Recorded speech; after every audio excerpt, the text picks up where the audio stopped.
Assalamualaikum. Malam itu, udara terasa lembab dan berat di desa kecil di pinggiran hutan. Angin dingin berdesir melalui sela-sela jendela rumah tua, membawa aroma tanah basah dan suara-suara samar yang sulit dijelaskan. Di ruang tengah, Pak Jaya duduk termenung, menatap karang-karang besar yang berdiri di sudut rumah. Setiap karung berisi janji kekayaan tapi juga kutukan, yang menunggu untuk menelan siapapun yang tergoda.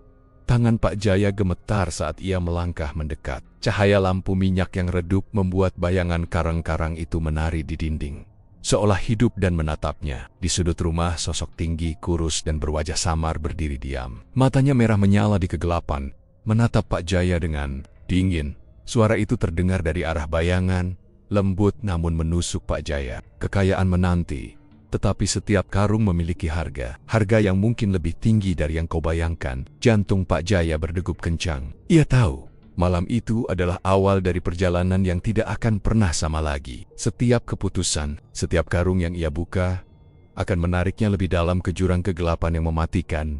Dengan hati yang berat namun penuh rasa ingin tahu, Pak Jaya menatap karung pertama. Ia mengambil napas panjang, menenangkan pikirannya, dan berkata dalam hati, ini untuk keluarga dan untuk masa depan. Namun, di balik janji kekayaan itu, bayangan mengintai. Dan malam itu, perjalanan Pak Jaya menuju pesugihan yang mengerikan dimulai. Pak Jaya menunduk di depan rumah reotnya, menatap halaman yang dipenuhi sisa-sisa daun kering dan ranting patah. Angin sore yang dingin menusuk tulang, seolah menyadarkan dia akan kerasnya hidup yang dijalaninya. Beberapa minggu terakhir, masalah menumpuk tanpa ampun. Utang menanti, anak-anak di rumah mulai kekurangan uang sekolah, dan istrinya, Bu Sari, diam-diam menahan tangis setiap kali membicarakan kebutuhan sehari-hari.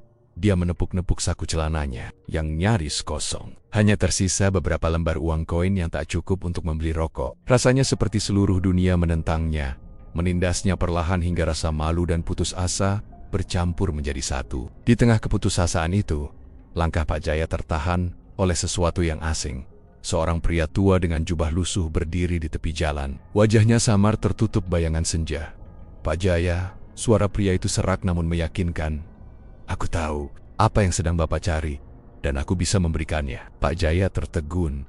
Jantungnya berdegup kencang. Tidak biasanya seseorang menyebut namanya di jalan sepi ini, apalagi seorang asing. Siapa kau? Tanyanya. Suaranya serak dan berat. Pria itu tersenyum samar, meski terlihat menakutkan di bawah cahaya senja. Hanya seorang yang menawarkan jalan keluar bagi mereka yang terdesak. Aku bisa memberimu uang, banyak uang. Tapi setiap karung datang dengan harga yang Bapak harus bayar. Pak Jaya menelan ludah. Di satu sisi, nalurinya berteriak bahwa tawaran itu tidak wajar. Bahkan, namun di sisi lain, keputusasaan membuatnya tergoda. Anak-anaknya butuh makan, rumahnya nyaris runtuh, dan ia tidak tahu harus berbuat apa lagi. Berapa banyak? Tanyanya akhirnya. Suaranya hampir berbisik. Pria tua itu menunjuk ke arah gelap di belakang rumah Pak Jaya. 9 karung. 9. Kesempatan. Karung pertama akan datang malam ini. Ambillah, jika berani. Tapi ingat, setiap karung yang kau ambil, kau akan membayar harga. Tidak langsung, tapi akan terasa. Lambat dan pasti, Pak Jaya menggigil. Tubuhnya dingin, tetapi berbinar-binar. Mungkin, hanya mungkin, ini adalah jawaban atas semua masalahnya. Ia mengangguk pelan. Aku akan ambil. Malam itu, setelah anak-anaknya tertidur dan Bu Sari mematikan lampu di ruang tamu, Pak Jaya kembali ke halaman belakang. Udara malam pekat dan berat, hanya diterangi cahaya samar bulan yang hampir tertutup awan gelap. Ia menunggu dengan napas tertahan. Tiba-tiba, terdengar bunyi gemerisik dari balik pohon mangga tua di ujung pekarangan. Sesuatu bergerak di sana. Pak Jaya menelan ludah. Hatinya berdegup kencang, dan langkahnya seakan membeku. Dari balik kegelapan, muncullah karung pertama. Besar, berat, dan terlihat seperti terbuat dari kain lusuh namun kuat. Tak ada tanda siapa yang menaruhnya di sana. Hanya karung yang berdiri sendiri. Menunggu, Pak Jaya mendekat perlahan, tangan gemetar. Ketika ia menyentuh karung itu, ia merasakan dingin yang menusuk hingga ke tulang. Ia menarik napas dalam-dalam, lalu mengangkatnya. Beratnya tak masuk akal, seolah penuh dengan emas dan perhiasan. Begitu ia membukanya, tumpukan uang kertas dan koin memenuhi pandangannya. Ia terengah, merasakan euforia yang aneh dan menakutkan sekaligus. Namun, di balik euforia itu, ada sensasi lain, seperti ada tatapan yang mengikuti setiap gerakannya. Pak Jaya menengok ke sekeliling. tapi tidak ada siapapun. Hanya ada kegelapan malam, suara angin, dan aroma tanah basah yang menusuk hidungnya. Ia menggenggam selembar uang dan tiba-tiba merasakan sakit yang tajam di dadanya, seperti ditusuk jarum panas. Jantungnya berdegup kencang, dan kepalanya terasa pusing. Ia tersandar di pohon, mencoba menenangkan diri. Perlahan, ia menyadari bahwa keberadaan karung ini tidak datang tanpa alasan. Ada sesuatu yang mengintai, sesuatu yang tak terlihat tetapi terasa mengerikan. Pak Jaya menelan ludah lagi, menatap karung di hadapannya, dan berbisik pada diri sendiri, "Aku harus bisa mengatasinya. Ini untuk keluarga." Malapetaka belum dimulai, tapi harga pertama dari pesugihan itu sudah mulai terasa. Di dalam hati, Pak Jaya mulai merasakan ketegangan dan ketakutan yang belum pernah ia alami. Namun malam itu juga, ia mengambil uang pertama itu, dan tanpa ia sadari, jalan menuju keserakahan, kengerian, dan kutukan sudah mulai terbuka lebar di hadapannya. Ia menatap langit gelap, berharap bintang-bintang akan memberinya jawaban. Tapi yang ada hanyalah malam yang sunyi, berat, dan penuh rahasia yang menunggu untuk dibuka.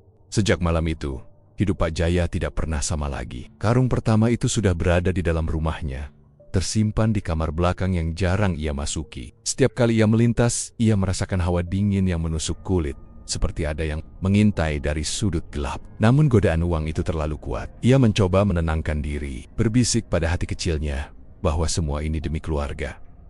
Beberapa hari berlalu, dan uang itu memang membawa kenyamanan. Anak-anaknya bisa membeli buku, sekolah baru, Bu Sari tersenyum lega, dan rasa malu Pak Jaya perlahan memudar. Tetapi ketenangan itu hanya sesaat. Malam demi malam, mimpi buruk mulai menghantuinya. Ia melihat sosok samar, setengah manusia, setengah bayangan, yang selalu muncul di ujung matanya. Sosok itu diam-diam menatapnya, tanpa suara tetapi penuh ancaman.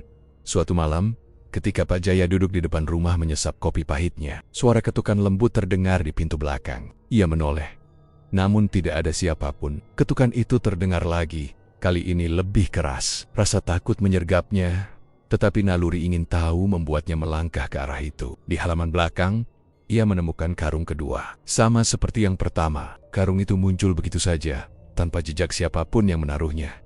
Pak Jaya mendekat perlahan. Ada perasaan tidak wajar yang membuat bulu kuduknya berdiri. Karung itu terasa lebih berat daripada yang pertama. Tangan gemetar saat ia mencoba mengangkatnya. Namun ketika ia membuka penutupnya, uang kertas yang lebih banyak dari sebelumnya berhamburan, menutupi lantai hingga membentuk tumpukan tinggi. Pandangannya seakan silau oleh kekayaan mendadak itu. Namun, rasa senang itu segera memudar. Tiba-tiba, ia merasakan sakit di kepala, seperti ada jarum menusuk pelipisnya. Napasnya tersengal, dan tubuhnya lemas. Bayangan sosok dari mimpinya malam-malam sebelumnya muncul di sudut kamar.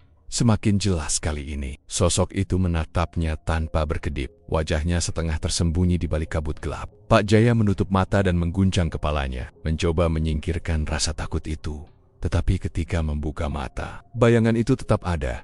Hari berikutnya, efek karung kedua mulai terasa lebih nyata. Pak Jaya merasakan tekanan di dadanya. Seolah ada beban tak terlihat yang menekan jantungnya. Suara-suara samar terdengar di telinganya, bisikan-bisikan yang tidak bisa ia pahami. Kadang terdengar panggilan istrinya, anak-anaknya. Tetapi ketika ia menoleh, tidak ada siapapun di sana. Ia mulai merasa seolah-olah rumahnya dipenuhi makhluk tak terlihat yang mengamatinya setiap saat di pasar. Orang-orang yang biasanya ramah tampak menjauh darinya. Rekan-rekan kerjanya menatapnya dengan tatapan heran, seolah ada sesuatu yang berbeda dari dirinya. Pak Jaya sendiri tidak bisa menjelaskan perubahan itu. Tubuhnya terasa lelah meskipun tidur cukup. Dan setiap malam mimpi-mimpi dia semakin nyata, membuatnya sulit membedakan antara mimpi dan kenyataan. Suatu malam, Pak Jaya bermimpi kembali. Ia berdiri di sebuah ruang gelap dengan 9 karung, berjajar rapi di depannya. Masing-masing lebih berat dari yang sebelumnya. Sosok bayangan itu muncul di tengga-tengga karung, menatapnya dengan mata yang menyala merah samar. Ini baru harga pertama. Suara itu bergema di kepalanya, tidak dari mulut tapi seakan dari dalam pikirannya sendiri. Karung pertama hanyalah pemanasan. Karung kedua mulai menuntut jiwamu. Pilihannya ada padamu. Pak Jaya terbangun dengan napas terengah, tubuh basah oleh keringat dingin. Ia menatap karung kedua yang kini berada di sudut kamarnya. Takut untuk menyentuhnya, tetapi juga tergoda. Ia tahu uang itu bisa menyelesaikan masalah keluarga, Tetapi bayangan dalam mimpinya membuatnya takut. Namun keputusasaan mengalahkan ketakutan. Ia menarik napas dalam-dalam dan memindahkan uang itu ke lemari besi tua yang nyaris tidak terkunci. Berharap bahwa menyimpannya akan meredakan rasa takutnya. Seiring berjalannya waktu, efek karung kedua semakin nyata. Setiap kali Pak Jaya menggunakan uang itu, mimpi-mimpinya menjadi lebih mengerikan. Dan sosok bayangan semakin jelas. Kadang, ia melihat bayangan itu di jendela rumahnya saat malam gelap, atau mendengar bisikan lembut yang memanggil namanya dari sudut gelap rumah. Rasa takutnya kini bercampur dengan obsesi. Ia tidak bisa melepaskan uang itu, meskipun hatinya tahu ada harga yang harus dibayar pada akhirnya. Pak Jaya mulai menyadari sesuatu yang mengerikan. Uang itu bukan sekadar uang, melainkan jembatan menuju sesuatu yang lebih gelap. Sesuatu yang akan menuntut lebih banyak darinya, bukan hanya harta, tetapi jiwa, akal, dan bahkan kebahagiaan keluarganya. Ia menutup mata, menggenggam kepala, dan berbisik, "Apa yang telah aku mulai?" Malam itu, ketika semua orang tertidur, Pak Jaya duduk di depan karung kedua, menatapnya dengan campuran ketakutan dan keinginan. Ia tahu harga dari karung itu akan segera datang, tetapi ia tidak bisa berhenti. Sesuatu dalam dirinya, yang dulu rasional, kini mulai tergoda oleh kekuatan uang itu. Dan di luar sana, di kegelapan malam, bayangan itu terus mengintai, menunggu detik-detik di mana harga pertama dari jiwa Pak Jaya benar-benar harus dibayar.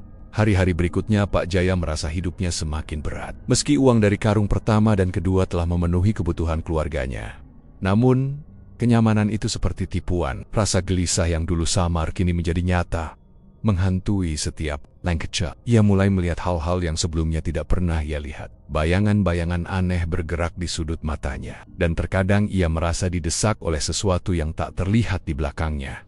Suatu sore, ketika Pak Jaya sedang menatap dapur rumahnya, bayangan itu muncul lagi. Kali ini lebih jelas. Ia melihat sosok tinggi, kurus, berwajah samar seperti kabut hitam, berdiri di depan pintu dapur, menatapnya. Pak Jaya menahan napas dan memutar kepala. Tapi begitu ia menoleh sepenuhnya, sosok itu lenyap. Jantungnya berdegup kencang, dan rasa takut yang menekan dadanya lebih hebat dari sebelumnya ini. Ini tidak mungkin, gumamnya pada diri sendiri, mencoba menenangkan pikiran. Namun malam itu, mimpi-mimpinya kembali menghantuinya. Pak Jaya bermimpi berada di sebuah lorong panjang yang gelap, di mana 9 karung berjejer di kedua sisi. Masing-masing karung tampak lebih berat dan gelap. Dari karung itu, tangan-tangan pucat muncul, seolah ingin meraihnya. Sosok bayangan yang selalu menghantui muncul di ujung lorong, menatapnya dengan mata merah samar yang menyala di kegelapan. Suara itu terdengar lagi, kali ini lebih jelas. "Pak Jaya, kamu mulai melihat, tapi hanya sedikit. Harga sebenarnya belum terlihat. Jangan terlambat membayar." Pak Jaya terbangun dengan napas tersengal. Tubuh basah oleh keringat dingin. Ia meraba karung pertama dan kedua yang kini berada di sudut kamar, berharap itu semua hanyalah mimpi. Namun, ia merasakan sesuatu yang aneh. Uang itu bergetar di tangannya, seolah memiliki nyawa sendiri. Rasa takut bercampur dengan rasa bersalah. Ia tahu, uang itu bukan sekadar uang. Ada kekuatan gelap yang menempel padanya. Keesokan harinya, ketika Pak Jaya pergi ke pasar untuk membeli kebutuhan sehari-hari, sesuatu yang lebih mengerikan terjadi. Ia melihat tetangga dan pedagang di pasar tampak seperti orang-orang yang ia kenal, tetapi wajah mereka berubah menjadi sosok menyeramkan, dengan mata kosong dan senyum menakutkan. Mereka menatapnya, tapi ketika ia berusaha mendekati, wajah-wajah itu kembali normal. Pak Jaya terpaku, tubuhnya gemetar. Rasa takutnya semakin menjadi. Di rumah, anak-anaknya mulai bertingkah aneh. Mereka sering menatap ke sudut kamar seolah melihat sesuatu yang tidak terlihat oleh Pak Jaya. Kadang mereka menangis tanpa sebab atau berbicara sendiri, seolah merespon sesuatu yang hanya mereka lihat. Bu Sari pun mulai bertanya-tanya, merasa ada hal aneh yang menyelimuti rumah mereka. Pak Jaya hanya tersenyum kaku, berusaha menenangkan istri dan anak-anaknya. Tetapi hatinya tahu bahwa semua ini adalah akibat dari karung yang ia ambil. Suatu malam, karung ketiga muncul. Kali ini Pak Jaya tidak melihatnya di halaman belakang atau di kamar, melainkan di ruang tengah rumah, tepat di depan pintu utama. Tubuhnya gemetar saat mendekat. Karung itu lebih berat, lebih gelap, dan ketika ia mencoba membuka penutupnya, bukan hanya uang yang muncul. Ia melihat bayangan samar orang-orang yang seolah menderita di dalam karung itu. Mulut mereka terbuka menjerit. Mata mereka menatapnya dengan ketakutan. Pak Jaya menutup karung dengan cepat. Tubuhnya gemetar hebat. Ia jatuh terduduk di lantai, menangis dalam diam. Untuk pertama kalinya, ia menyadari bahwa pesugihan ini tidak hanya mengambil harga secara lambat dari dirinya sendiri, tetapi juga dari mereka yang pernah atau akan menjadi korban. Karung itu bukan sekadar uang. Karung itu membawa konsekuensi nyata, penderitaan yang tidak bisa dihindari. Sejak malam itu, Pak Jaya mulai kehilangan kendali atas kenyataan. Bayangan sosok itu muncul lebih sering. Bahkan ketika lampu rumah menyala, ia mendengar bisikan yang memanggil namanya di lorong gelap, di dapur, di kamar tidur. Kadang bisikan itu terdengar seperti anak-anaknya, kadang seperti istrinya, seolah mencoba membingungkannya, memancingnya untuk mengambil karung berikutnya. Pak Jaya mulai merasa terperangkap antara godaan dan ketakutan. Setiap langkah menuju uang berikutnya terasa seperti melangkah ke jurang yang gelap. Ia tahu, jika ia membuka karung ketiga, konsekuensi yang lebih mengerikan akan menunggu. Namun rasa putus asa dan keinginan untuk menyelamatkan keluarga terus menekannya. Ia merasa tak punya pilihan lain selain melanjutkan jalan yang berbahaya ini. Malam itu, ia duduk di lantai ruang tengah, memandangi karung ketiga yang menunggu. Tubuhnya gemetar, mata merah karena kurang tidur, dan pikirannya kacau oleh mimpi-mimpi mengerikan. Suara-suara dari bayangan itu semakin nyata, seakan menekannya untuk bertindak. Pak Jaya tahu, satu hal pasti, jalan menuju keserakahan ini bukan lagi sekadar uang dan mimpi buruk. Ia telah memasuki dunia di mana setiap keputusan akan menuntut harga yang jauh lebih besar daripada yang pernah ia bayangkan. Dan di luar jendela, angin malam membawa bisikan yang sama sekali berbeda, bisikan yang bukan hanya menakutkan, tetapi memaksa Pak Jaya bertanya pada dirinya sendiri. Apakah ia benar-benar ingin melanjutkan jalan ini? Ataukah ia akan kehilangan semua yang ia cintai sebelum sempat menyesal? Sejak malam munculnya karung ketiga, hidup Pak Jaya mulai runtuh perlahan. Rasa takut, mimpi buruk, dan penglihatan mengerikan sudah menjadi teman sehari-harinya. Namun, ketakutannya kini mulai berubah menjadi penderitaan fisik. Pada suatu sore, ketika ia sedang menyiapkan makan malam untuk keluarga, ia merasakan sakit tajam di lengan kanannya. Ia menatap kulitnya dan terkejut melihat luka kecil yang tampak seperti bekas cakaran. Tetapi tanpa adanya benda yang menyebabkannya, luka itu berdarah. Tetapi anehnya darahnya berwarna gelap pekat, bukan merah biasa. Rasa sakit menjalar ke seluruh lengannya, seolah ada sesuatu yang hidup di dalam tubuhnya, bergerak di bawah kulit. Pak Jaya terhuyung, memegangi meja dapur untuk menahan diri agar tidak jatuh. Bu Sari yang melihatnya panik, namun Pak Jaya hanya mencoba menahan rasa sakit itu dan menjelaskan apa yang sebenarnya terjadi meskipun ia sendiri tidak sepenuhnya mengerti. Sejak itu, luka-luka aneh terus muncul di tubuh Pak Jaya, kadang di tangan, kadang di punggung, dan kadang di leher. Setiap kali muncul, rasa sakitnya luar biasa, membuatnya sulit tidur dan bekerja. Uang dari karung pertama dan kedua tampak membawa keberkahan semu. Setiap penggunaan uang itu semakin memperkuat kutukan yang menempel pada dirinya. Mimpi-mimpinya pun semakin mengerikan. Ia sering bermimpi berada di ruangan gelap tanpa jendela, di mana 9 karung berjejer rapi. Namun kali ini, karung-karung itu bergerak sendiri, membuka diri. Dan dari dalamnya keluar makhluk-makhluk samar dengan wajah manusia, menatapnya dengan mata penuh penderitaan. Mereka meronta, menjerit, dan memohon pertolongan. Pak Jaya ketakutan dan bersalah, tetapi tak mampu menutup karung-karung itu. Suara-suara mereka terus menghantui pikirannya. Bahkan ketika ia terjaga, suatu malam saat Pak Jaya terbangun karena mimpi buruk, ia menemukan luka baru di dadanya, berbentuk seperti simbol aneh yang berdenyut seperti hidup. Rasa sakitnya membuatnya jatuh terduduk di lantai kamar. Ia menatap karung ketiga yang kini berdiri di sudut kamar, seolah menunggu dirinya untuk membuka dan menggunakan uangnya. Tubuhnya gemetar hebat, dan ia menyadari bahwa setiap karung berikutnya akan menuntut harga lebih besar dari sekadar luka. Fisik ada sesuatu yang mulai menempel pada jiwanya. Di luar rumah, kabut malam mulai turun lebih tebal dari biasanya. Angin membawa aroma tanah basah dan sesuatu yang busuk. Campuran aroma yang membuat Pak Jaya merasa mual. Ia mendengar suara langkah di halaman, padahal ia tahu tidak ada orang di sana. Saat menengok keluar, ia melihat bayangan tinggi dan kurus, berdiri di dekat pagar, menatapnya dengan mata merah samar. Sosok itu diam, tetapi ketegangan yang dibawanya cukup untuk membuat Pak Jaya jatuh terduduk di lantai, menutup wajahnya dengan tangan. Beberapa hari kemudian, ia mulai kehilangan waktu. Kadang ia membuka mata dan menyadari bahwa malam telah berganti pagi tanpa ingatan apapun tentang malam sebelumnya. Barang-barang di rumah berpindah tempat. Suara-suara samar terdengar di setiap sudut, dan anak Kinania mulai mengeluh tentang bayangan gelap yang menakutkan di kamar mereka. Busari pun mulai takut. Namun Pak Jaya menolak memberitahunya tentang karung itu. Takut Busari akan memprotes dan menentang keputusan yang sudah ia buat. Rasa bersalah terus menggerogoti Pak Jaya. Ia tahu bahwa kutukan yang menempel padanya tidak hanya memengaruhi dirinya sendiri, tetapi juga keluarga yang dicintainya. Setiap kali ia menggunakan uang itu, luka dan penglihatan mengerikan semakin nyata. Sosok bayangan yang selalu mengintainya kini semakin agresif. Ia sering muncul di cermin, di balik pintu, bahkan di dapur saat Pak Jaya sedang menyiapkan makan. Malam, sosok itu menatapnya dengan dingin, seolah menuntut balas atas keserakahan yang mulai merasuki hati Pak Jaya. Suatu malam, Pak Jaya bermimpi kembali. Kali ini ia berdiri di tepi jurang gelap, 9 karung berjejer di hadapannya. Dari setiap karung, tangan-tangan pucat keluar, meraih dirinya dengan erat. Suara-suara bisikan terdengar di sekelilingnya, memperingatkannya tentang harga yang belum ia bayar. Luka pertama hanyalah permulaan.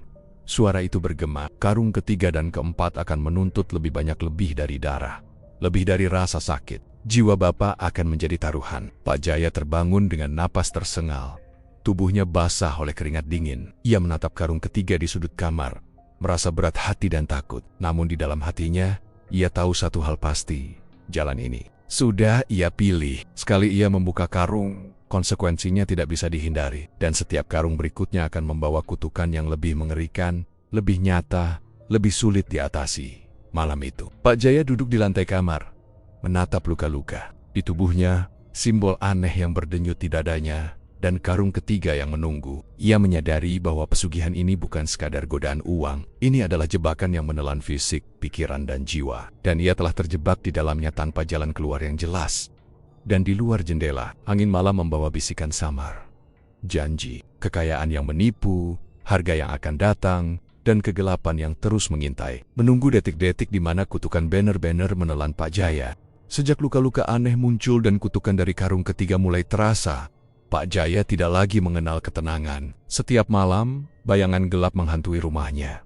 Bukan hanya dalam mimpi, tetapi juga nyata di setiap sudut. Langkah kaki di lantai yang kosong, bisikan samar yang memanggil namanya, dan tatapan merah dari kegelapan membuatnya hampir kehilangan akal. Ia merasa hidupnya bukan lagi miliknya, melainkan terjerat oleh sesuatu yang jauh lebih besar dan gelap dari yang pernah ia bayangkan. Malam itu, setelah Busari menidurkan anak-anak, Pak Jaya duduk di ruang tamu, menatap karung ketiga yang kini berdiri di sudut. Tubuhnya lelah, matanya sembab, dan pikirannya kacau. Ia mencoba menenangkan diri, berulang kali berbisik bahwa semua ini demi keluarga. Namun udara malam yang masuk melalui jendela terasa berat, seperti ditopang oleh sesuatu yang hidup di luar sana, menunggu untuk masuk. Tiba-tiba, suara langkah terdengar dari lantai atas. Rumah itu sepi, hanya ada Pak Jaya dan keluarganya. Ia menahan napas, tubuhnya gemetar hebat. Langkah itu semakin jelas, mendekati tangga. Ketika ia menoleh, tidak ada siapapun di sana. Namun tatapan dari karung ketiga membuatnya terdiam. Seolah-olah uang itu sendiri menatapnya dengan ancaman hari-hari berikutnya. Pak Jaya mulai kehilangan waktu. Ia terkadang membuka mata dan menyadari bahwa malam sudah berganti pagi.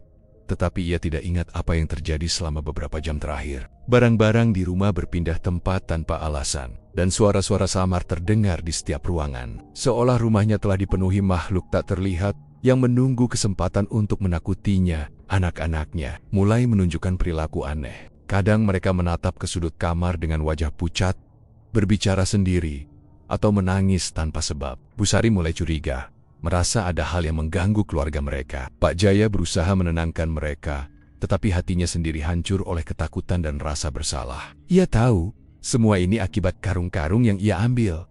Suatu malam, karung keempat muncul. Kali ini bukan di sudut kamar atau halaman, tetapi tepat di depan pintu rumah, seolah menantangnya. Tubuh Pak Jaya gemetar hebat saat mendekat. Karung itu lebih gelap, lebih berat, dan aura kegelapannya terasa nyata. Ketika ia membuka penutupnya, bukan hanya uang yang muncul. Di antara tumpukan kertas dan koin, ia melihat bayangan samar orang-orang yang menderita, menjerit dalam diam. Menatapnya dengan mata yang memohon pertolongan. Pak Jaya menutup karung itu dengan cepat. Jatuh terduduk di lantai, menangis dalam diam. Ia merasa terperangkap antara godaan uang dan ketakutan akan kutukan yang semakin nyata. Setiap karung yang ia ambil membawa konsekuensi lebih besar. Dan ia mulai merasakan sesuatu yang mengerikan. Bayangan gelap yang selalu mengikuti dirinya kini bisa memasuki kenyataan. Kadang ia melihat sosok itu duduk di kursi kosong, menatapnya dari jendela, atau berdiri di belakang anak kanannya ketika mereka tidur. Mimpi-mimpinya semakin nyata. Ia sering bermimpi berada di lorong gelap tanpa akhir, di mana 9 karung berdiri berjajar, masing-masing lebih gelap dan berat. Dari karung-karung itu keluar makhluk-makhluk samar dengan wajah manusia, menjerit, meronta, dan menatapnya dengan ketakutan yang mencekam. Suara bisikan terdengar di sekelilingnya. Harga berikutnya semakin tinggi. Jiwa Bapak akan menjadi taruhan. Pak Jaya merasa mulai kehilangan kendali atas dirinya sendiri. Kadang ia berbicara sendiri, terkadang tertawa, atau menangis tanpa alasan. Ia merasa seperti seseorang atau sesuatu sedang mengambil alih pikirannya, memaksa dirinya untuk membuka karung berikutnya. Setiap kali ia mencoba menolak, sosok bayangan muncul lebih jelas, menatapnya dengan mata merah menyala. Seolah menunggu saat ia menyerah, keluarganya mulai merasakan perubahan. Bu Sari sering melihat bayangan gelap di rumah, mendengar bisikan yang memanggil Pak Jaya anak kanannya, mulai ketakutan, menolak tidur sendiri, dan sering mengadu tentang sosok menyeramkan yang mengikuti mereka. Pak Jaya merasa hancur, tetapi godaan uang terus memaksa dirinya. Setiap kebutuhan keluarga yang terpenuhi seakan menjadi penebus sementara dari ketakutan dan rasa bersalahnya. Namun efek kutukan semakin berat. Pada suatu malam, saat Pak Jaya duduk di lantai ruang tamu, menatap karung keempat yang menunggu, ia merasakan sesuatu yang berbeda. Sebuah tekanan di kepala, di dada, dan di seluruh tubuhnya, seolah kegelapan dari karung itu mulai masuk ke dalam dirinya. Bayangan yang selalu mengikuti kini terasa hidup, membisikkan kata-kata yang tidak bisa ia pahami sepenuhnya, memaksa dirinya untuk menyerah. Pak Jaya menutup mata, menahan napas dan berbisik pada dirinya sendiri, "Aku harus bertahan, ini semua demi keluarga." Namun suara bisikan itu semakin nyata, semakin mendesak, dan kegelapan malam terasa semakin pekat. Ia sadar satu hal pasti, setiap karung yang ia ambil, setiap lembar uang yang ia pegang, semakin menjerumuskannya ke dalam dunia yang gelap dan mendrik. Dan semakin lama ia menunda, semakin sulit pula jalan untuk keluar. Di luar jendela, angin malam membawa bisikan samar, janji kekayaan yang menipu, kutukan yang menunggu untuk menelan, dan bayangan gelap yang terus mengintai, menunggu. Detik-detik di mana Pak Jaya benar-benar kehilangan kendali atas dirinya, keluarganya, dan seluruh hidupnya.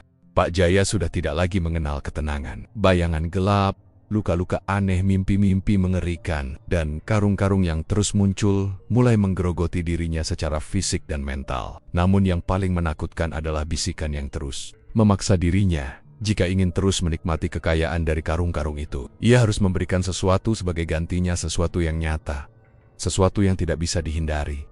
Malam itu, setelah anak-anak tidur dan Bu Sari tertidur lelap, Pak Jaya duduk di lantai ruang tengah, menatap karung kelima yang baru muncul di sudut rumah. Tubuhnya gemetar hebat. Karung itu lebih berat daripada sebelumnya, dan aura gelap yang memancar darinya begitu pekat hingga terasa menekan dada Pak Jaya.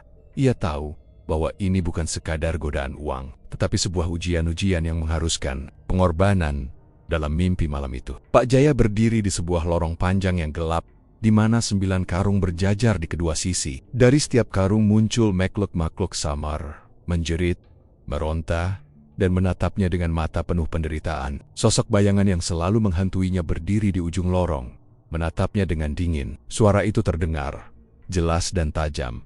"Pak Jaya, jika ingin memiliki, harus memberi. Setiap karung membutuhkan pengorbanan, tidak bisa ditawar, tidak bisa dihindari. Pilihlah." Pak Jaya tersentak. Tubuhnya gemetar hebat. Ia sadar bahwa harga yang harus dibayar bukan lagi sekadar luka fisik atau mimpi buruk. Ada sesuatu yang lebih besar, lebih nyata, sesuatu yang menuntut tindakan dari dirinya sendiri.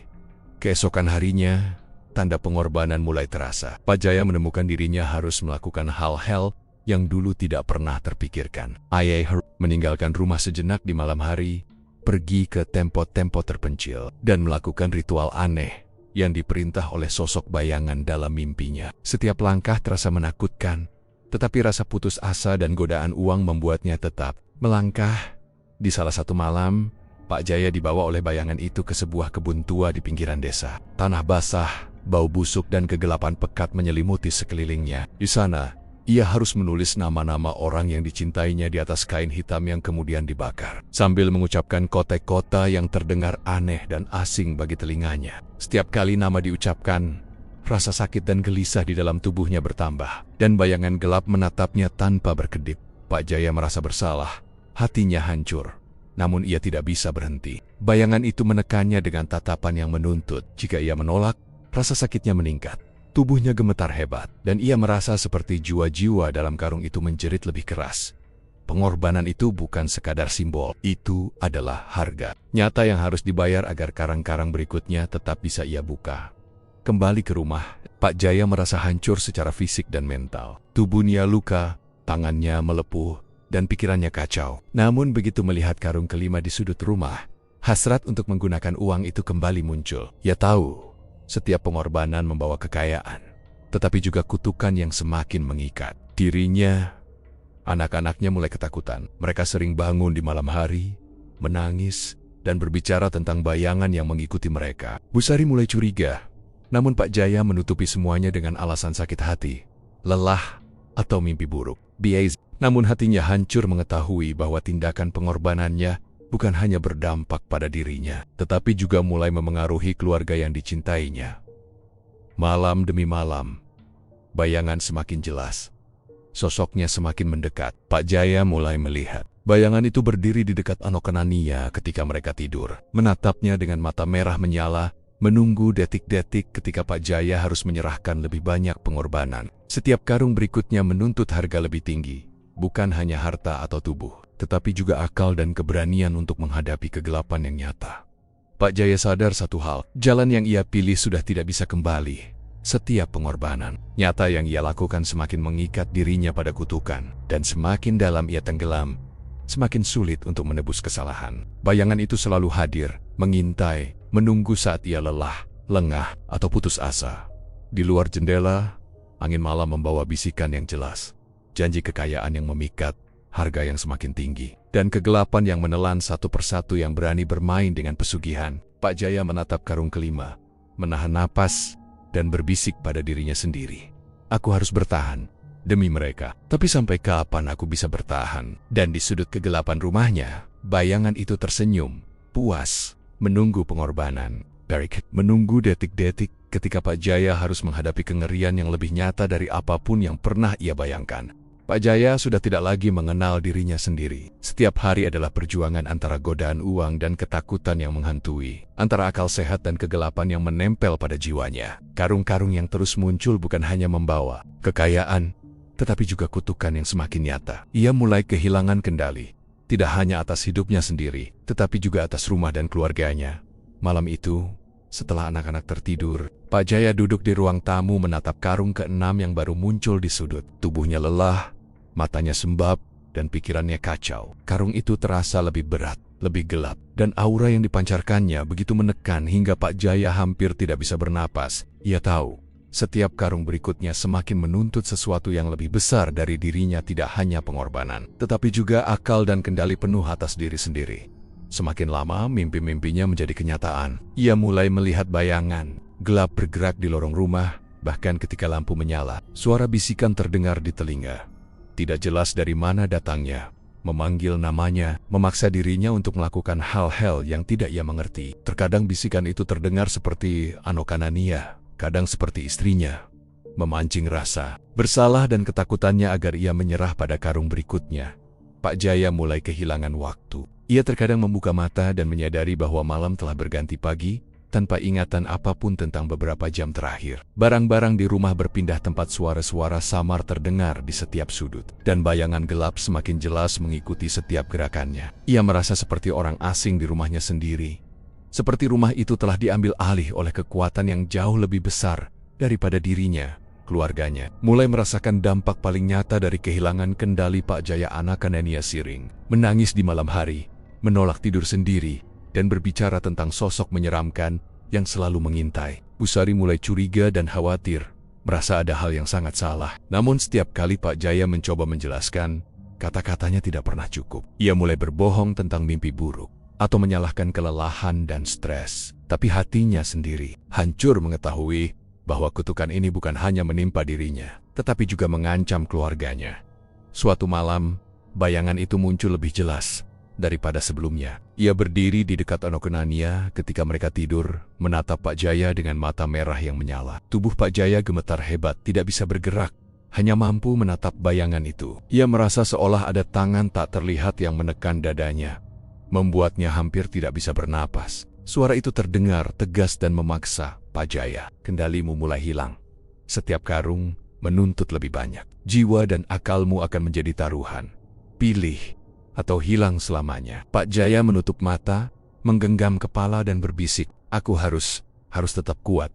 Ini demi keluarga. Namun di dalam hatinya, rasa takut dan putus asa bercampur menjadi satu. Ia mulai merasakan bahwa setiap langkah yang ia ambil, setiap karung yang ia buka, semakin menjauhkan dirinya dari kendali dan kenyataan. Hari-hari berikutnya menjadi semakin kacau. Pak Jaya mulai berbicara sendiri, tertawa dan menangis tanpa alasan. Terkadang bergerak tanpa sadar. Anak-anaknya mulai ketakutan padanya, bahkan menghindar ketika ia berada di dekat mereka. Bu Sari mulai panik, tetapi Pak Jaya tidak bisa memberitahunya tentang karung-karung itu.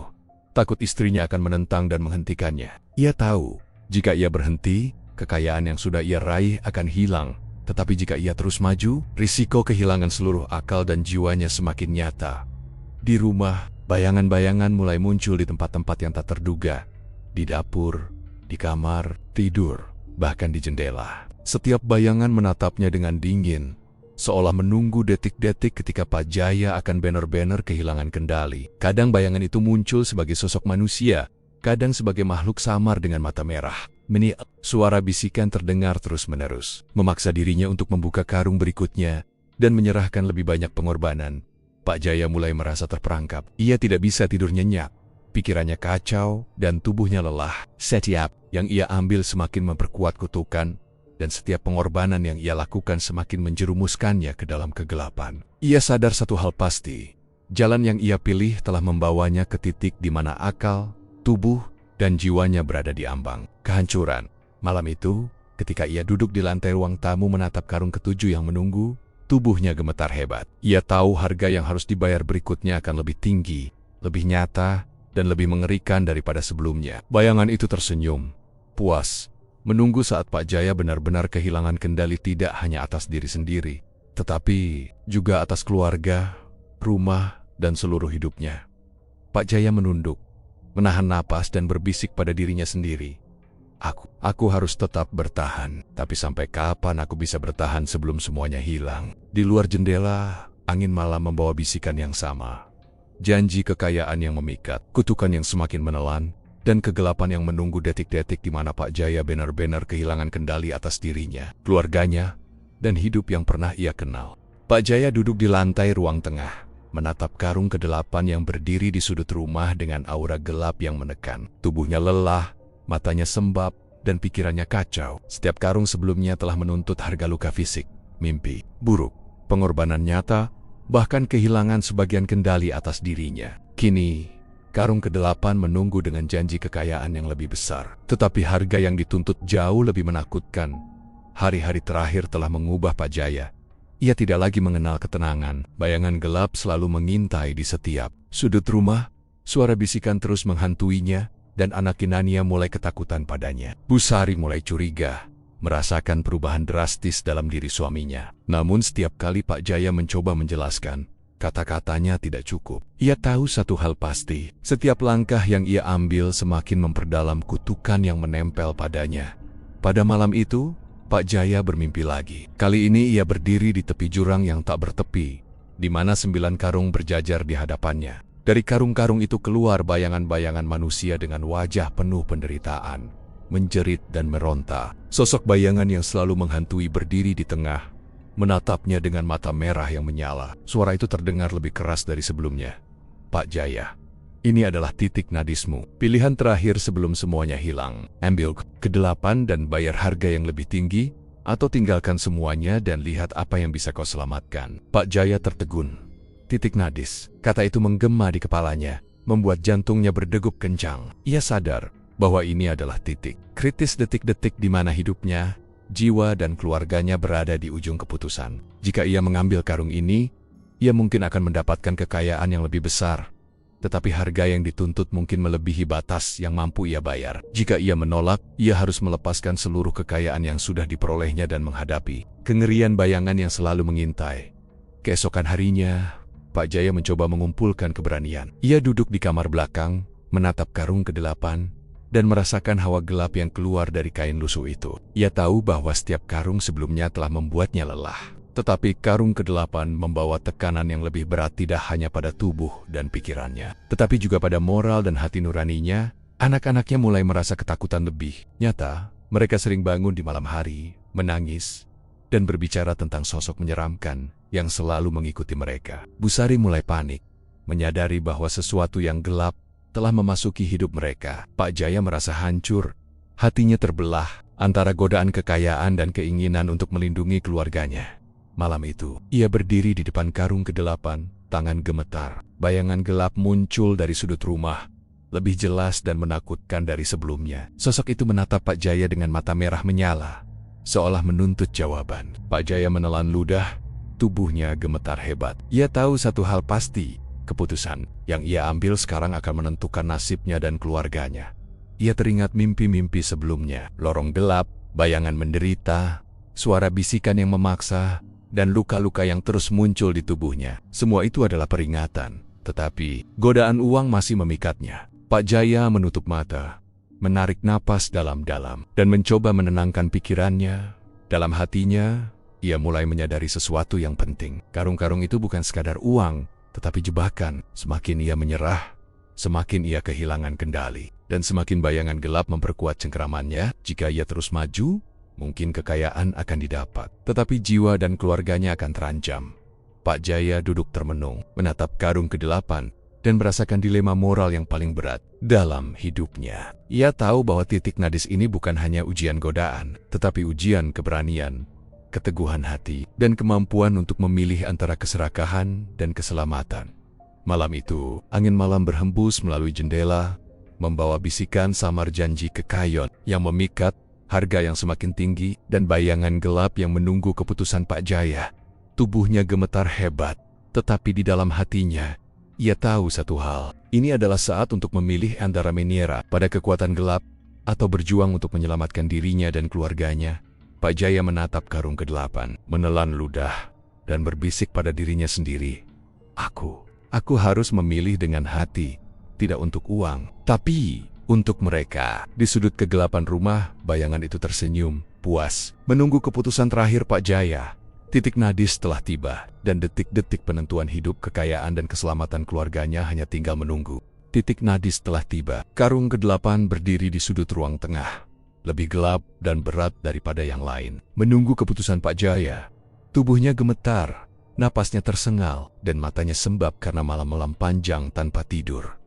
Bayangan gelap, sosok yang selalu mengintai sejak karung pertama, kini muncul lebih jelas dari sebelumnya. Mata merahnya menyala, menatap Pak Jaya dengan dingin, seolah menuntut jawaban terakhir. Jia tahu, apapun yang ia lakukan malam itu akan menentukan nasibnya dan keluarganya. Ia ingat anak Nenia yang ketakutan, Bu Sari yang khawatir, dan semua luka fisik maupun mental yang telah ia derita sejak memulai pesugihan ini. Setiap karung sebelumnya telah menuntut harga luka, pengorbanan, kehilangan kendali, dan kini karung ke-8 menuntut sesuatu yang lebih besar. Keputusan final antara kekayaan dan keselamatan. Ia duduk di lantai, menatap karung itu. Nafasnya berat, pikiran kacau, tapi di dalam hatinya, ia mulai menyadari sesuatu yang sederhana namun penting. Semua ini bukan tentang uang. Uang hanyalah alat, jebakan untuk menguji keserakahan, keberanian, dan hati nurani manusia. Setiap pengorbanan yang ia lakukan hanyalah memperkuat cengkeraman bayangan gelap itu pada dirinya. Tiba-tiba, bayangan itu bergerak, melayang mendekat. Sosoknya begitu nyata, sehingga Pak Jaya bisa merasakan hawa dingin yang menusuk tulang. Pak Jaya, suara itu bergema, dalam dan berat. Ini adalah saatnya. Ambil karung ini dan bayar harga terakhir, atau tinggalkan semuanya dan hadapi konsekuensi pilihanmu. Pak Jaya menelan ludah, hatinya berperang. Jika ia mengambil karung, kekayaan yang belum pernah ia impikan akan berada di tangannya. Tetapi harga yang harus dibayar mungkin melebihi batas yang mampu ia tanggung. Jika ia menolak, ia harus menghadapi kemarahan bayangan itu dan kehilangan semua yang telah ia dapatkan.